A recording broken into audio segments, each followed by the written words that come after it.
Hello YouTube, welcome to Sunday in the Shop. We've been wanting to show you some, it's been so cold out, now it's all muddy, believe it or not, it's mid-30s. Here's our rack for our wood, our cart, that's one reason we bought it. Doesn't that work good? It's a little close to the stove, but I've checked it, it's not really dangerous. This piece is kind of stringy, but we're going to hit, we've been splitting, neighbor kid helped me, we had some about 8-inch round pieces we split. I had him do it for me. And then I could baton that with my knife. But I haven't been putting no muscle into it. You know, I haven't been coming down. I've just been dropping the axe. Because my shoulders and stuff, and my age and my health, that's why I got this. Because I beat myself to death with tomahawk. So here we go. This is going to be pass or fail. We're going to take a good whack at this thing. We're going to put just a little bit of muscle into this piece. So here we go.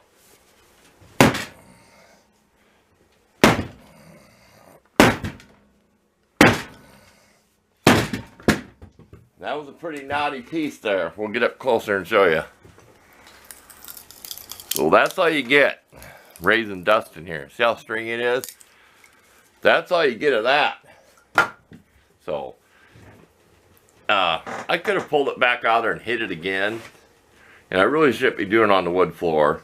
We have like 2 foot space in between all the floor joists and everything. Whatever thickness of strand board for the floor. But that raises a lot of dust. There's really no way to split this because I can't stand it up. And you see me baton wood so much that no use showing that. But we do have a pile of that underneath our bench. Probably enough for 2 days to start the stove. We don't want to get behind, but we'll quit yakking. It's already 2 minutes on this, and we'll go off to showing you my new Zippo lighter. There, we'll go to that next. Okay, we was in Walmart here a few evenings back and we got a $10 Zippo, okay? Before we take it out, we've already had this out and play with it. We're worried about our old one. We've had this probably over 15 years, found it metal detecting. We've been worried about this lid, okay? And you can clearly see the pins wearing out. There's not a whole lot of wick left in it, but these do have the year on them. X1, so you figured out. Because I know I found it around 2003, so X1 would be 11. So I really can't tell you. I'm positive I found it around 2003 or 2004 metal detecting, okay? So the Roman numerals I just can't tell you. The other one has 2018 because you have your date on there. That's supposed to be the month. Like A, B, C, D. X1 is 11 in Roman numerals. And that don't sound right to me. It really doesn't. Because I know when I found it. Okay, so we buy the $10 one. Here we're on to this rant about buy something and have to repair it. Okay. Well, there's no way to repair it. Look at the lid on this brand new one. Now, I know there's all kinds of whatever on YouTube about the second-rate ones go to Walmart and whatever. This is called Street Chrome. It's already scratched, which I like. This is how I set mine up. See how high the flame is? Because I use it to start stoves and stuff. Okay, one guaranteed way to do that is not just have the wick all the way clear that high. Is I'm going to show you how I repacked it. Now, I seen a video, supposed to be some factory thing or something, how they put the wick in these. But the orange part's the wick, okay? So I took this all apart and took all the cotton wadding out. And they come in little pieces and segments. It's not one whole piece. Here'd be your flip side, okay? We'll do this real quick. This slanted part is that piece at the bottom, which I can take it out and show you. The lift before you fill thing, and I never worry about getting this wet. I lift it. I keep an extra flint in there. I got gloves on because I don't want fuel on my hands. Anyway, this is how I do it. I had a video about it a long time ago. I bring the wick and I bring it over here and I put some cotton batting. This is all the whatever polyester looks like cotton ball. Then I lay the wick on it. I put another piece, okay. Then I lay the wick on it. And then I put another piece, and then make sure you cram some here and here. So more or less you want to zigzag through the wadding. Well, they had it going over here, right, down here, and off somewhere like this, which is totally wrong. I want to have mine in contact with as much of this as I possibly can, okay? I didn't want to make a video on it. I figured, well, I'll just show the people who do watch out here with Zippos. Don't be afraid to take the cotton stuff out. It comes in pieces. It's like a polyester cotton. Okay, that's one guaranteed way to get as much fuel as you can. Now, don't do as I do or do as I say. When I fill my big Zippo, here we go. When I fill my Zippo up, I fill it till it starts dripping out of here, okay? And like I said, I don't care about that being saturated. When it's dripping out of here, it's full. I want this thing full because if I'm going to use it in the wintertime, I want to have it full as I can. Then what I do is I'll put it back in the case and, you know, wipe it all off first, this part, wipe this off. I learned that because a neighbor kid caught his arm on fire. So, lesson learned, right? He had Zippo lighter fluid down his arm. His little brother was trying to tell him not to light it. So, lesson learned when I was a kid. There's a problem with these. I had my other fancy pipe lighter. I don't know if anybody remembers it with the wood grain. And you start playing your lighter, lighting it, this thing will walk its way out of here. Okay? Now I can't get it out. It'll walk its way out to where the lid actually has trouble closing. See that? It'll get where it starts catching on there. It'll work its way up. Well, here's my fix, because I don't care, it's mine. Because I just took a pair of pliers, and I don't know if you can see that. I just took a pair of needles and just tweaked it on either side. Maybe one side you can see it better.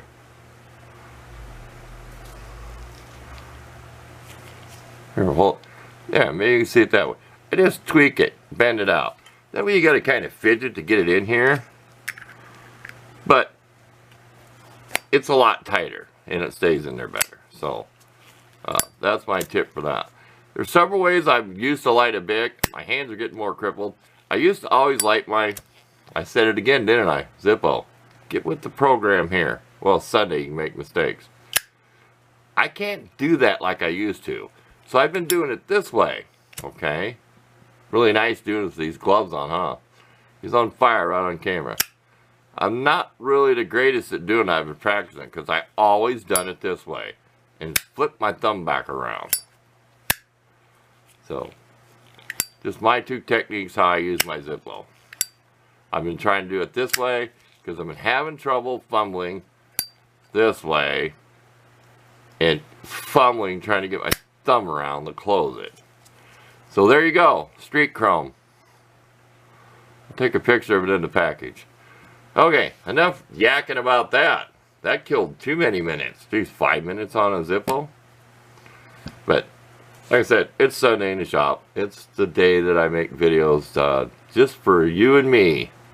Not working really necessarily or building a project or nothing. It's just shooting the bull, as they say. So we'll stop here and we'll think of something else. Okay, let's get the camera here.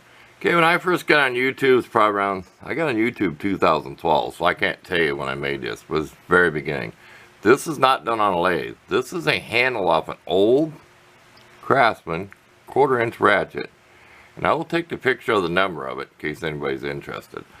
This was all done freehand. This was done with a piece of metal, whatever it was. I cannot tell you what the metal came from. It was filed here, rounded here, no grinder at all, just Dremel. Whatever I had for Dremel tools, Dremel bits, that's it. I probably even ground this with a Dremel, you know, cut off blade. Then there's a pin in here, so it's drilled down through here. I'm sure you can see the pin.